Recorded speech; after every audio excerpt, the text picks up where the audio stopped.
मैं एक विवाह के गीत गाने जा रही हूँ। अच्छा लगे तो लाइक कीजिएगा, सब्सक्राइब कीजिएगा और शेयर कीजिएगा। कमेंट में बताइएगा कि कैसा लगा। राम जी का गीत है, विवाह गीत है।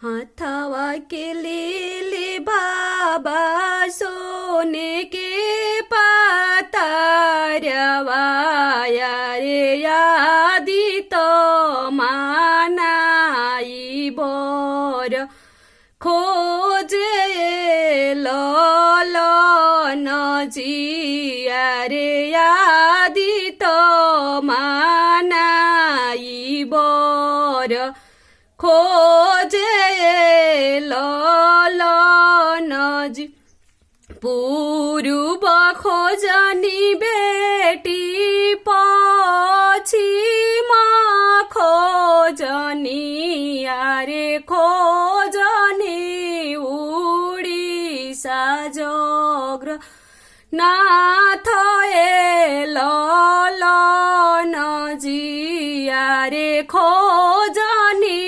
उड़ीसा जोग्र नाथ लो नजी पूर्व देश चली जई हाय बाबा रे दशरथ जी के दुआरे लो नजी उनुका तो बाड़े बाबा चारी गोला नवाया रे चारो के चारो कुंवारो लो नजी यारे चारो के चारो कुंवारो